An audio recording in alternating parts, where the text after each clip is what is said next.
ভাগবতের প্রথম স্কন্ধে যে সৃষ্টিতত্ত্বের বর্ণনা রয়েছে, সেই সৃষ্টিতত্ত্বে মানুষেরও বর্ণনা রয়েছে, এই জগৎ ব্রহ্মাণ্ডের বর্ণনা রয়েছে। এবং ওই ভাগবতে এই জগৎ ব্রহ্মাণ্ডের মানুষকে দুই ভাগে ভাগ করা হয়েছে। গতকালকে বলেছিলাম যে ভগবদ গীতায় 8 ভাগে ভাগ করা হয়েছে, আর ভাগবতে ভাগ করা হয়েছে দুই ভাগে। এই সৃষ্টি রহস্যের আজকে বাবু জিজ্ঞাসা করেছিলেন যে আপনি একটু এইটুক বিষয়ে বলবেন। তা আমি ওনাকে বলেছিলাম যে এই বিষয়গুলো মানুষে বুঝবে কম, বলে না বুঝলেও তবু আপনি আজকে একটু বলবেন, তো আমরা শুনতে চাই।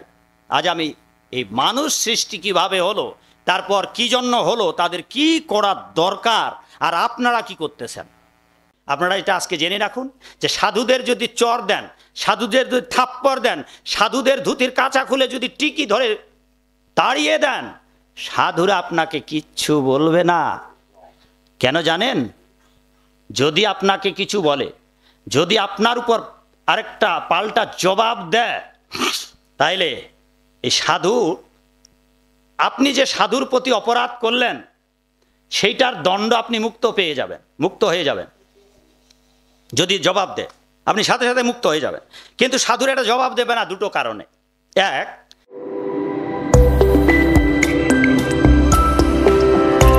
আপনারা দেখছেন হিন্দু টিভি ইউটিউব চ্যানেল। ভাগবতের প্রথম স্কন্ধে যে সৃষ্টিতত্ত্বের বর্ণনা রয়েছে, সেই সৃষ্টিতত্ত্বে মানুষেরও বর্ণনা রয়েছে, এই জগৎ ব্রহ্মাণ্ডের বর্ণনা রয়েছে। এবং ওই ভাগবতে এই জগৎ ব্রহ্মাণ্ডের মানুষকে দুই ভাগে ভাগ করা হয়েছে।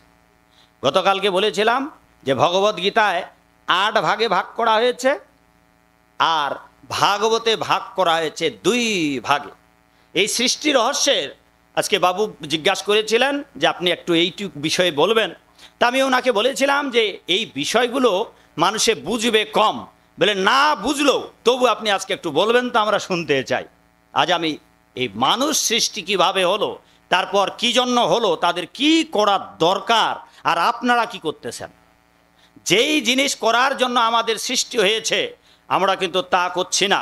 সেই জন্যেই জনৈক ঋষি বলেছিলেন যে এই জগতে পাখিরা সৃষ্টি হয়েছে গান গাওয়ার জন্য,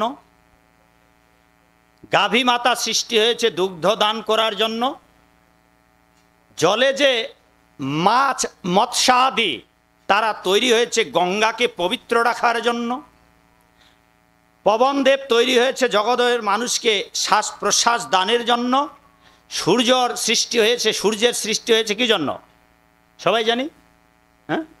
আলো বাতাস কি জন্য সৃষ্টি হয়েছে। তেমনি করে প্রতিটি সৃষ্টির পেছনে একটা করে কারণ আছে। তা বাবু জানতে চেয়েছিলেন যে আপনি আমাদের কিছুটা সৃষ্টি রহস্য জানাবেন। আমি বললাম যে এই জগতের মানুষ কেউ তার ব্রহ্মা হবে না, তাই আমরা সৃষ্টি রহস্যগুলোও বলি না। কেননা আপনি যদি ব্রাহ্মণ হন, 100 জনম ভরে পুণ্য কর্ম করে আপনাকে প্রতি জনম জনম ভরে ব্রাহ্মণ হতে হবে, ব্রাহ্মণের যে কাজগুলো সেগুলো করতে হবে।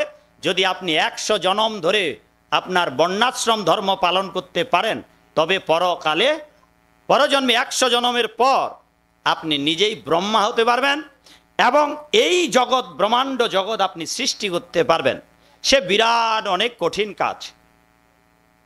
তবু বলি, সৃষ্টির আদিকালে এই জগতে কেউ ছিল না, অনন্ত কোটি ব্রহ্মাণ্ডও ছিল না, কিচ্ছু ছিল না। একজন ছিলেন, একজন মাত্র ছিলেন। আকাশ বাতাস, হ্যাঁ, দিন এবং রাত কোনো কিছু ছিল না। কি কারেন্ট এসেছে? দিন রাত কিছু ছিল না, এক ব্যক্তি মাত্র ছিলেন, আর তিনি হচ্ছেন ভগবান শ্রী গোবিন্দ। কেউ ছিল না, কোনো কাল প্রবাহ ছিল না, দুর্গা কালী শিব শিবানী কেউ ছিল না। অনাদিকালে ঈশ্বর পরম অনাদির আদি গোবিন্দ সর্বকারণ কারণম। একমাত্র ভগবান শ্রীকৃষ্ণ ছিলেন।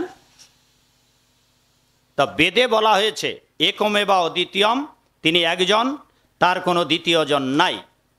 আচ্ছা বাবা, আপনারা যদি কেউ এখানে না থাকেন, মাগো আপনারা যদি এখানে কেউ না থাকেন, আর আমি একা বসে আনন্দ পাবো, কথা বলতে পারবো একা একা? এই পিলারগুলাকে শোনানোর জন্য কতক্ষণ থাকবো? আবার আমি যদি এখানে না থাকি, কথা না বলি, আপনারা যে উদ্দেশ্যে এসেছেন, তখন আপনারা আবার আনন্দ পাবেন না। তো ভগবান আদিকালে একা ছিলেন, একা কথা বলা যায় না। যদি একা একা কথা বলি তাহলে কি বলবে মানুষে? কিরে মা, কি বলবে মা একা একা যদি আপনি কথা বলেন? আপনি বলেন, কি বলবে আপনার? পাগল বলবে না পাগলি? আপনাকে পাগলি বলবে। তো ভগবান একা ছিলেন, আদিকালে একা ছিলেন। ভগবান একমেবা অদ্বিতীয়ম, তিনি একজন, তার দ্বিতীয় নেই। তো তিনি ইচ্ছা করলেন, তিনি ইচ্ছাময়, সর্বশক্তিমান। তিনি ইচ্ছা করলেন একমেবা বহুশ্যাম, তিনি বহু হবেন। ঋগ্বেদে, যদি আপনারা বেদ দেখেননি তবু শুনুন, ঋগ্বেদে বলা হলো দেধা পতয়ে দুই ভাগ হলেন। ভগবান নিজে দুইজন হলেন। ভগবান আদিকালে অনাদিকালে একা ছিলেন, তিনি দুজন হলেন। ভগবান কৃষ্ণ এবার নিজে রাধারানী হলেন। যিনি কৃষ্ণ তিনি রাধা, যিনি রাধা তিনি কৃষ্ণ। কিন্তু সমাজে শিক্ষিত লোকেরা জানে রাধা কৃষ্ণ কে? প্রেমিক প্রেমিকা। তারপর কে? বাংলায় পড়ানো হয় অনার্সে মাস্টার্সে শ্রীকৃষ্ণ কীর্তন, বরুচণ্ডীদাস না বরুচণ্ডীদাসের, সেখানে যে পড়ানো হয় তার যে ব্যাখ্যা দেওয়া হয় বিশ্ববিদ্যালয় কলেজগুলোতে ভুল ব্যাখ্যা। ফলে আপনাদের ছেলেরা যারা বিশ্ববিদ্যালয়ে পড়াশোনা করে এই কৃষ্ণ কীর্তন পড়ে আর বাংলা সাহিত্যের যে কৃষ্ণ চরিত্র সেগুলা পড়ে। এমনকি সাহিত্য সম্রাট বঙ্কিমচন্দ্র চট্টোপাধ্যায়ের যে কৃষ্ণ চরিত্র সেইগুলো যদি পড়ে তবে তারা ভগবান কৃষ্ণকে জানতে পারবে না। কেবল সাহিত্য সম্রাট বঙ্কিমবাবু নয়, চৈতন্য মহাপ্রভুর অপ্রকটের পর যদি ধরা হয় কারা কারা এই কৃষ্ণের উপর গীতার উপর ব্যাখ্যা দিয়েছে তাদের নামগুলো বলে দেই। যাদের লিখিত এবং অলিখিত বক্তব্য শ্রবণ করে, তাদের ব্যাখ্যা শ্রবণ করে ভগবান কৃষ্ণকে জানা যাবে না।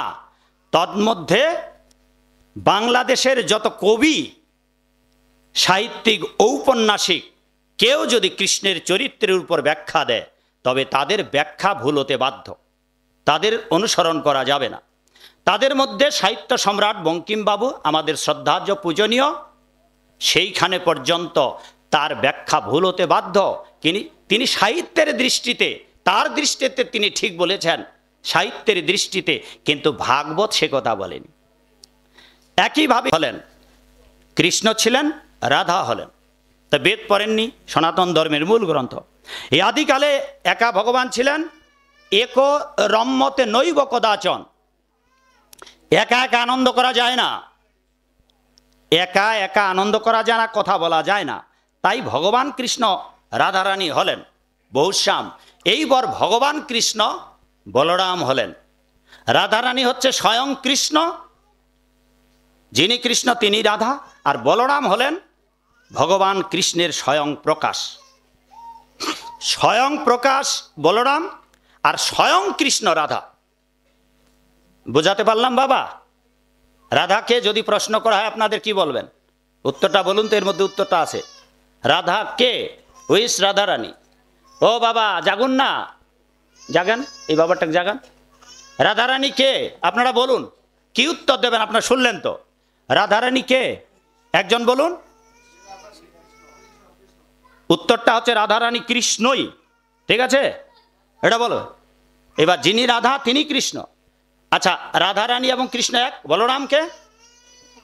বলরাম কৃষ্ণের প্রকাশ, স্বয়ং প্রকাশ। এইবার কৃষ্ণ একা ছিলেন, দুজন হলেন। এইবার কৃষ্ণ থেকে বলরাম হলো। এই বলরাম থেকে সৃষ্টি রহস্য, বলরাম থেকে চারজন হলেন। বলরাম থেকে চারজন হলেন, তাদের নাম, চারজনের নাম শুনুন। এদেরকে চতুর্ভুজ বলা হয়। বাসুদেব, শঙ্কর্ষণ, অনিরুদ্ধ, প্রদ্যুম্ন।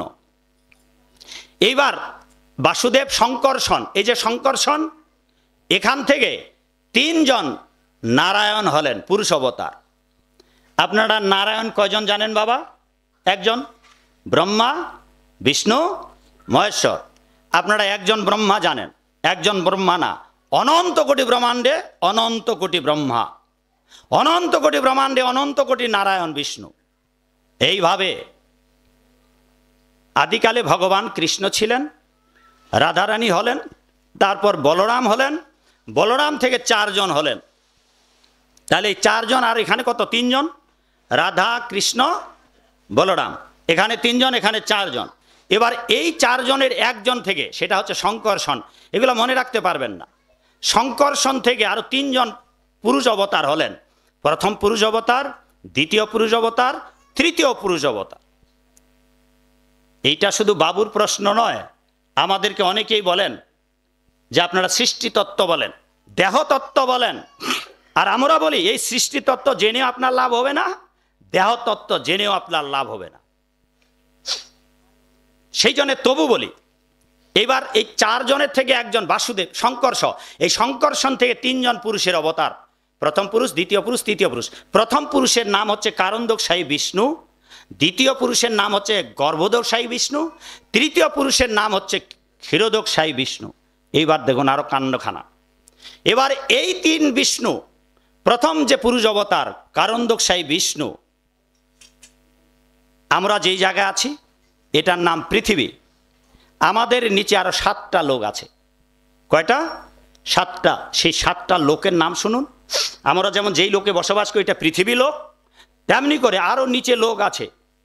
অতল, বিতল, সুতল, তলাতল, মহাতল, রসাতল, পাতাল। 5টা আর 2টো 7টা। এইবার আমাদের পৃথিবী থেকে ঊর্ধ্বলোকে দেখুন কটা আছে। ভূ, ভুব, স্বর্গ, জন, তপ, মহ, সত্যলোক বা ব্রহ্মলোক। কটা হলো? 7টা। এবার 7টা 7টা কটা হলো? 14টা। এই 14টা মিলে একটা কসমিক বা ব্রহ্মাণ্ড। এই রকম এই ব্রহ্মাণ্ডের বাইরে অনন্ত কোটি ব্রহ্মাণ্ড রয়েছে। প্রতিটা ব্রহ্মাণ্ডে 14টা 14টা করে ভুবন। এই অনন্ত কোটি ব্রহ্মাণ্ড, ওই যে তিন বিষ্ণু, প্রথম কারণদোষায়ী বিষ্ণু, অনন্ত কোটি ব্রহ্মাণ্ডের বাইরে তিনি এই জগৎ ব্রহ্মাণ্ড পরিচালনা করছেন। আর এই যে 14টা, অতল, বিতল, সুতল, তলাতল, মহাতল, রসাতল, পাতাল, ভূ, ভুব, স্বর্গ, জন, তপ, স্বর্গ, মহ, সত্যলোক, এই 7টা একটা ব্রহ্মাণ্ড। 7 7 14টা। গর্ভদোষায়ী বিষ্ণু প্রতিটি ব্রহ্মাণ্ডের বাইরে রয়েছেন।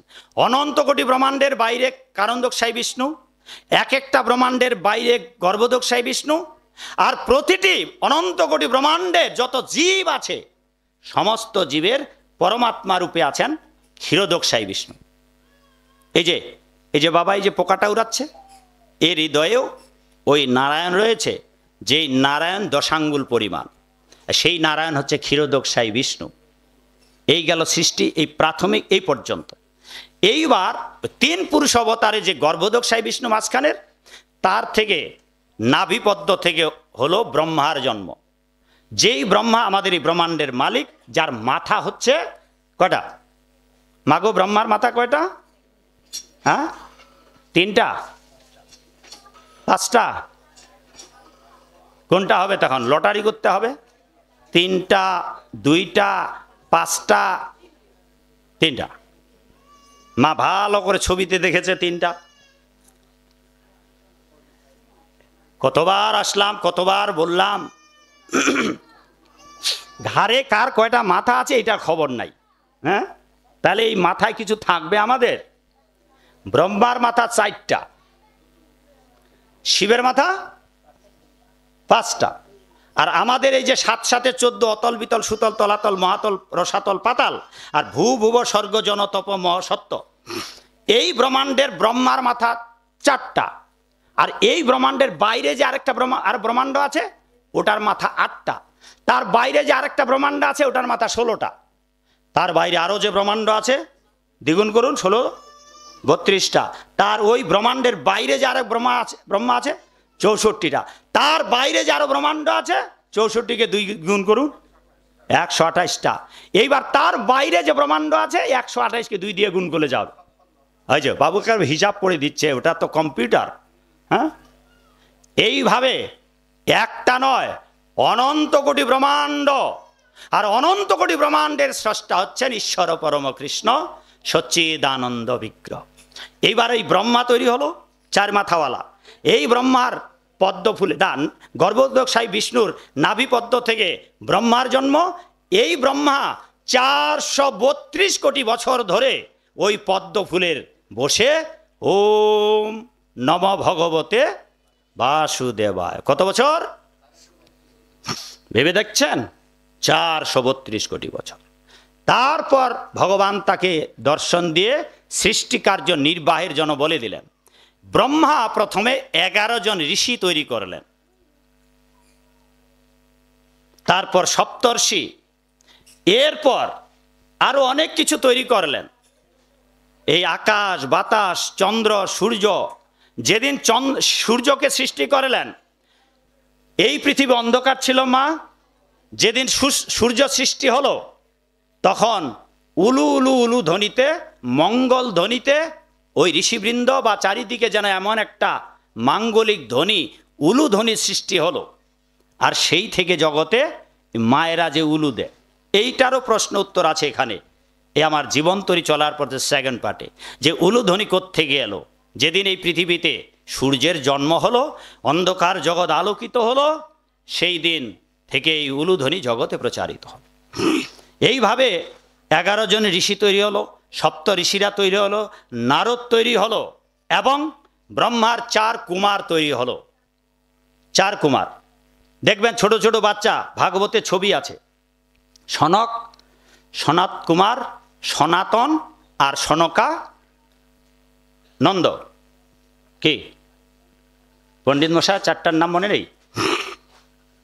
এই 4 জন, এদের জন্ম হলে ব্রহ্মা বললেন তোমরা বিয়ে করো, সংসার করো এবং আমাকে সৃষ্টি কার্যে সাহায্য করো। এই ব্রহ্মার 4 পুত্র বললেন যে হে পিতা, আমরা যদি বিবাহ করি, দেখুন কেন বিবাহ করে না সাধুরা অনেকেই, আমরা যদি বিবাহ করি তাহলে মায়াদেবীর কারাগারে বন্দি দশা প্রাপ্ত হয়ে ভগবান শ্রী গোবিন্দের গুণকীর্তন করতে ভুলেই যাব মায়ার চক্রে। সেই জন্য হে পিতা, আপনি আমাদের পরম পিতা হলেও আমরা আপনার কথা বাধ্য নই, আমরা বিবাহ করব না। 4 ভাই একই সুরে কথা বললেন, 4 ভাই ওরা বিবাহ করবে না। আচ্ছা, বেটা যদি বাপের কথা না শুনে তাহলে বাপ ক্ষিপ্ত হবে না? বাবা একেবারে দিয়ে দিছে অভিশাপ ব্রহ্মা, যে তোরা বিয়ে করবি না, আমাকে সাহায্য করবে না, আমি তোমাদের পরম পিতা, আমি তোমাদের পিতা, আর আমার অবাধ্য, ঠিক আছে, তোমরা আর বড় হবে না, যতটুক আছো ততটুকুই থাকো। সেই থেকে আজ অবধি লক্ষ লক্ষ কোটি কোটি বছর চলে যাচ্ছে, ওই তার 4 পুত্র ব্রহ্মার ওই এতটুক। হ্যাঁ বাবা, তুমি তো কালকে আসছিলা, দাঁড়াও দেখি, কালকে তো একবার দাঁড়াইছিল, আজকে একবার দাঁড়াও। এই ব্রহ্মার মানস পুত্ররা এই এতটুকু, এইটুক অবস্থা একবার বৈকুণ্ঠে গেল। বৈকুণ্ঠে গেলে বসো, বৈকুণ্ঠের দ্বারপালেরা ওই 4টা বাচ্চাকে ঢুকতে দিল না, ওই তারা তাকে অভিশাপ দিল। তাদের অভিশাপে এই জগতে জয় বিজয় এলেন ওই রাবণ, হিরণ্যকশিপু, রাবণ, কুম্ভকর্ণ, তারপর এলেন হিরণ্যকশিপু আর হিরণ্যাক্ষ। ত্রেতা যুগে এলেন শিশুপাল, না শিশুপাল আর দন্তবক্র, নাকি ভুল বলতেছি?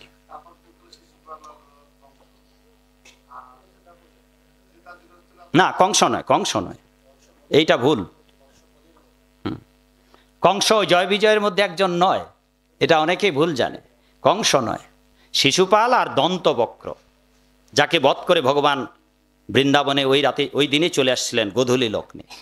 সুতরাং আজকে জেনে দেখুন যে দ্বারপাল যে জয় বিজয় ছিলেন, তারা সত্যযুগে হিরণ্যাক্ষ আর হিরণ্যকশিপু, ত্রেতা যুগে রাবণ আর কুম্ভকর্ণ, আর দাপর যুগে শিশুপাল আর দন্তবক্র। অনেকেই ভাবেন শিশুপাল আর কংস, না, কংস নয়, কংস কালনিমি। ত্রেতা যুগে যিনি কালনিমি ছিলেন, সেই কালনিমি কংস কি কলির অংশে?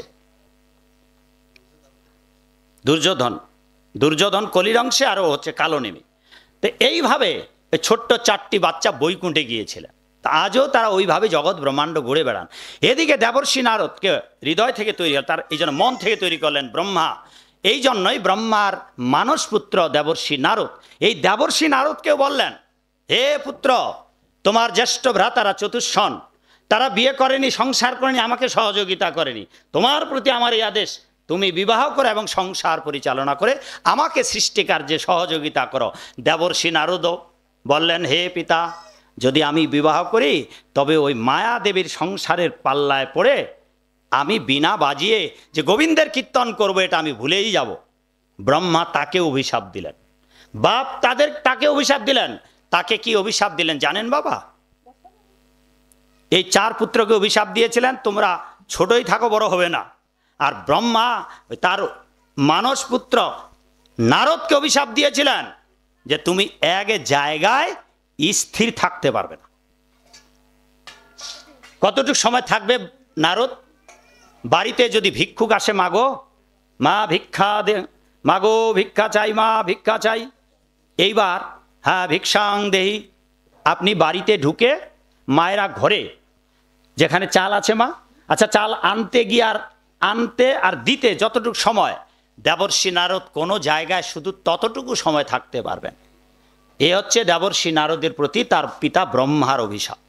তবে তার জন্য এটা মঙ্গল হয়েছে, তিনি ত্রিভুবন ঘুরে, তীর্থভূমি ঘুরে, ব্রহ্মাণ্ড ঘুরে, অনন্ত কোটি ব্রহ্মাণ্ড, অনেকে ভ্রমণ পিপাসু আছে না, দেবর্ষি নারদ বিনা বাজাতে বাজাতে সারাক্ষণ ব্রহ্মাণ্ড ঘুরে বেড়ান। এইভাবে ধীরে ধীরে মনুষ্য প্রজাতি অর্থাৎ মনু জন্ম লাভ করে। মনু এবং শতরূপা, সেখানে কাহিনীতে বলা আছে এই মনু এবং শতরূপার দ্বারা মানব তৈরি হয়। মনু হাতি হলেন আর শতরূপা হস্তিনী হলেন। মনু বাঘ হলেন, শতরূপা বাঘিনী হলেন। মনু সিংহ হলেন, শতরূপা সিংহিনী হলেন। এইভাবে ধীরে ধীরে জগতের সমস্ত প্রজাতির উৎপত্তি হলো। এইটা গেল সংক্ষেপে একটা সৃষ্টি রহস্য। আবার বিভিন্ন কল্প আছে। কল্প মানে ব্রহ্মার এক দিন সমানকে কল্প বলা হয়। যেমন আমাদের দিন, মাস, বছর, তেমনি করে ব্রহ্মার কল্প। প্রতি কল্পে কল্পে সৃষ্টি আলাদা আলাদা হয়ে যায়। আবার কোনো কল্পে মা দুর্গা, এখানে তো মা দুর্গা নেই, রাধা গোবিন্দ, মা দুর্গায় জগৎজননী, সবাই জানি আমরা। এই মা দুর্গা জগৎজননী, ওই মায়ের গর্ভে, আচ্ছা আমার মায়ের গর্ভে বড্ড জোর, এখন তো অনেকগুলো, একটা মায়ের গর্ভে যমজ সন্তান হচ্ছে, 3, 4, 5টা সন্তান হচ্ছে। হ্যাঁ, এবার মা দুর্গার গর্ভে কেবল মানুষ নয়, পশু পক্ষী নয়, এমনকি বৃক্ষলতা তরুরাজি যত পৃথিবীতে 84 প্রজাতি আছে, সব মা দুর্গার গর্ভ থেকেই বেরিয়ে এসেছে। এই আরেক সৃষ্টি রহস্য। সেই জন্য আমি বাবুকে বলেছিলাম যে এই সৃষ্টি রহস্য মাথা মুন্ড নষ্ট হয়ে যাবে, বলবে আসছি ভাগবত পাঠ শুনতে, ওই বাবাটার মতো বলবে আপনি এইসব কাহিনী, রূপক কাহিনী বলতেছেন কেন, আপনি ভাগবত পাঠ করেন। হ্যাঁ, তা বাবা ওই কথাটা এখানেও বলতে বলেছিলেন। বাবা ওখানে গিয়েছিলেন, বাবা বলেছেন যে বাবা আমার ভুল হলে বাবা আপনি মনে কিছু করো না, আপনি তো বাপ, আপনার ভুল কেন আমি স্বীকার করব। আর আমি যদি আপনাদের অপরাধটা নেই, এইখানে আরেকটা রহস্য আছে, আপনারা এটা আজকে জেনে রাখুন, যে সাধুদের যদি চর দেন, সাধুদের যদি থাপ্পড় দেন, সাধুদের ধুতির কাঁচা খুলে যদি টিকি ধরে তাড়িয়ে দেন, সাধুরা আপনাকে কিচ্ছু বলবে না। কেন জানেন? যদি আপনাকে কিছু বলে, যদি আপনার উপর আরেকটা পাল্টা জবাব দেয়, তাইলে এই সাধু, আপনি যে সাধুর প্রতি অপরাধ করলেন সেইটার দণ্ড আপনি মুক্ত হয়ে যাবেন। যদি জবাব দেয় আপনি সাথে সাথে মুক্ত হয়ে যাবেন। কিন্তু সাধুরা এটা জবাব দেবে না দুটো কারণে। এক, সাধুরা এটা সহ্য করবে যে আমি যে সাধু, এটা তার পরীক্ষা। ভগবান তো কোনোভাবে ওই দুষ্ট লোককে দিয়ে তাকে পরীক্ষা করতে পারে। আর আপনি যে আমার প্রতি চর থাপ্পড় মারলেন, আমি আপনার অপরাধ নেব না। এই জন্যে আপনার অপরাধ নেব না যে আপনি আমাকে অপমান করলেন আর আমি আপনাকে ক্ষমা করব না। এইটা কোনোদিন সাধুরা করবে না। কোনো পৃথিবীর কোনো যথার্থ সাধু, আপনি যে অপরাধ করেছেন, চর থাপ্পড় মেরেছেন, আর আপনি তাকে ক্ষমা করবেন না, না, এই দোষটা নেবে না। যেমন বাবু ধরুন যে আপনি আমার কাছে অন্যায় করেছেন, আর আমি যদি ভাবি আপনার এই অন্যায় আমি ক্ষমা করব না, তবে পরমেশ্বর ভগবান আমাকেও ক্ষমা করবে না। বুঝতে পারছেন? এই জন্য আপনি যদি সাধুর প্রতি অন্যায় করেন, তাহলে সাধুদের প্রতি যদি আপনি ক্ষমা নাও চান তবু সমস্যা নেই, কারণ সাধুদের ক্ষমা চাইতে হয় না, ওদের অটো ক্ষমা হয়ে যায়। সাধুরা নিজেরা অপরাধ নেয় না, কারণ অপরাধ নিলে আমারও ক্ষতি হবে। আপনি যে আমার প্রতি অপরাধ করেছেন, আর আমি যদি আপনাকে ওই অপরাধ থেকে ক্ষমা না করে দেই নিজে ইচ্ছা করে, তবে আমি অপরাধী হয়ে যাব। আমি যেদিন অপরাধ করব তখন আমাকেও প্রভু আর ক্ষমা করবে না। আমি যদি জগতের মানুষকে ক্ষমা করতে না পারি, তবে পরম করুণাময় গোবিন্দ কেন আমাকে ক্ষমা করবে বলেন? আমি যদি কোনো প্রাণীকে মুক্তি দিতে না পারি, কোনো প্রাণীকে যদি আমি নিজে হত্যা করি, তবে তো আমাকে কেন ভগবান ক্ষমা করবেন? সেই জন্যে ভক্তরা কাউকে হত্যা করতে চায় না, কারো অপরাধও নিতে চায় না। এইটা হচ্ছে অপরাধ থেকে মুক্ত হওয়ার। যেমন মহাভারতে আপনারা শুনেছেন বুঝি, মহাভারতে দ্রৌপদীকে একটা কথা বললেন ভগবান কৃষ্ণ। দ্রৌপদী যখন কান্না করছিলেন আর দ্রৌপদী চাচ্ছিলেন দুর্যোধনদের বিচার হোক, তিনি তাদেরকে ক্ষমা করে দেবেন না। ভগবান কৃষ্ণ বললেন, দ্রৌপদী তোমাকে একটা শর্ত আমার মানতেই হবে। কি? যে তুমি দুর্যোধনকে ক্ষমা করে দাও। দ্রৌপদী মাতা দুর্যোধনকে ক্ষমা করে দিলেন। এই ক্ষমাটাই ওর কাল হয়ে গেল। দুর্যোধনের কাল, দ্রৌপদীর ক্ষমা। যদি দ্রৌপদী ক্ষমা না করত তবে দুর্যোধনের শাস্তি হতো না। ভগবান বললেন, তুমি শাস্তিটা নিজের হাতে নিও না, ওর কর্মকে ছেড়ে দাও। আর তোমার প্রতি যে অপরাধ করেছে এইটা তাকে ক্ষমা করে দাও। তুমি যদি তাকে ক্ষমা করতে না পারো, তবে ঈশ্বর তোমাকে কেন ক্ষমা করবে? বাবা, বুঝাতে পারলাম আপনাদের? কেউ যদি আপনাদের উপর অপরাধ করে আর সে যদি ক্ষমা নাও চায়, আপনারা ক্ষমা করে দেবেন, নয়তো নিজে ওই দোষী হবেন এবং এই অপরাধ থেকে আপনি নিজেও উদ্ধার পাবেন না। সুতরাং আপনাদের প্রতি যতই অন্যায় অবিচার করুক, সোজা ক্ষমা করে দিয়ে দেন। তাহলে আপনি যদি ওদেরকে ক্ষমা করে দেন, পিঁপড়া কামড়ালো আর মেরে দিলেন, তাহলে ও যে কামড়ালো ও বুঝবে ও কামড়িয়েছে, ওর ফলও পাবে, কিন্তু আপনি সেই ফলটা নিজের ঘাড়ে নেবেন না। এই হচ্ছে আমাদের ধর্মশাস্ত্রের বিধি। তো সেই জন্যে এই ভাগবতের সৃষ্টি রহস্যে এতগুলো বর্ণনা আছে যে কেবল সৃষ্টির কথা বলতে বলতে আমি যদি গ্রন্থ দেখে দেখে বলি, সারা রাত কেটে যাবে কেবল সৃষ্টি রহস্যে। তো সেই জন্য আমরা চাই যে সৃষ্টি রহস্যের এই জটিল কথাগুলো আপনাদের না বলি,